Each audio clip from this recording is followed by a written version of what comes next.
Bonjour, Pascal de la chaîne Juristique. Imaginez une carte SIM qui vous permet d'accéder à Internet n'importe où vous vous situez dans le monde. Sachez que ce service, il existe déjà, il est proposé par Google depuis 2015 et il s'appelle Google Fi. Donc la solution est uniquement commercialisée aux États-Unis et donc c'est tout à fait normal que vous n'en ayez jamais entendu parler. Alors dans cette vidéo, nous allons donc explorer les services de téléphonie d'Internet de Google Fi. Nous allons voir pourquoi et surtout comment vous procurer cette carte SIM. Donc si vous êtes nomade digital, entrepreneur, tout simplement passionné par les voyages, restez avec nous pour découvrir tous les services de Google Fi. Alors cette vidéo a pour pendant un article qui a été publié sur le site web juristique.org et dont vous trouverez le lien dans la description de la vidéo. Alors qu'est-ce que Google Fi et quels sont les services qu'il propose? Alors Google Fi, je le rappelle, n'est en principe accessible qu'aux résidents des États-Unis, que ce soit des personnes physiques ou des personnes morales. Alors, les services. Premier service, pour moi qui est le plus important, il me donne accès à un numéro de téléphone américain. Ce numéro de téléphone va me permettre de sécuriser un compte bancaire personnel aux États-Unis ou un compte bancaire d'une société aux États-Unis. Deuxième service, une couverture Internet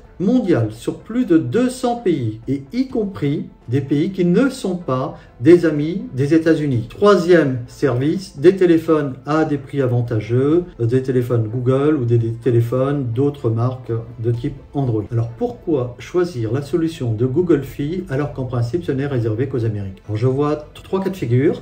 Le premier cas de figure, c'est vous avez un compte bancaire personnel ou vous devez gérer un compte bancaire d'une entreprise qui se trouve aux États-Unis. Vous avez besoin pour ça d'un numéro de téléphone pour authentifier vos opérations. Google Fi est une excellente solution, beaucoup mieux que les solutions de numéros virtuels qui ont toutes les peines du monde à vous acheminer les SMS bancaires. Deuxième cas de figure, vous vous déplacez dans des pays où l'accès à Internet n'est pas facile, l'obtention d'une carte SIM est un parcours administratif sans fin. Google Fi répond dans ces cas-là aux besoins. Et dernier cas de figure, vous souhaitez une solution universelle qui vous permet d'avoir Internet et un numéro de téléphone quel que soit l'endroit où vous vous situez dans le monde. Google Fi est également la solution. Alors, comment commander Google Fi et surtout comment activer ces services? Première étape, vous passez commande sur les services de Google. Donc, ça veut dire que vous avez un compte déjà d'ouvert chez Google. Vous payez absolument avec une carte bancaire américaine. Vous devez avoir une adresse de livraison, une adresse de facturation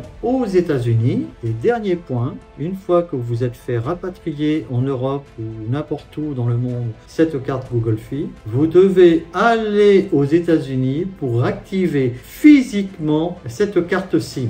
Alors soit vous le faites vous-même et vous en profitez pour faire un voyage, ou alors vous demandez à quelqu'un d'activer cette carte à votre place. Il n'y a pas d'autre solution. Le VPN ne fonctionne pas dans ce cas. Alors combien ça coûte? Alors, il existe différents tarifs. Pour ma part, j'utilise le tarif de base qui s'appelle le tarif flexible. Donc c'est un abonnement de 20 $ par mois, plus 5 $ de taxes locales. Donc je paye 25 $ même si j'ai pas de trafic. Et le trafic Internet me coûte pour 1 giga 10 $. Google Fi est une solution que j'utilise depuis bientôt 5 ans et j'en suis vraiment très satisfait. Par contre, je la recommande essentiellement pour ses services de téléphonie avec les États-Unis. L'accès Internet aux 200 pays est un vrai plus, ça fonctionne parfaitement d'un point de vue technique, mais cela vous reviendra plus cher que l'achat d'une carte SIM locale. J'espère que cette vidéo vous aura permis de comprendre l'intérêt de Google Fi, même pour un non-résident américain. Alors si vous avez des questions sur le service, n'hésitez pas à laisser un commentaire, liker la vidéo et à vous abonner pour ne pas manquer nos conseils pratiques. À très bientôt.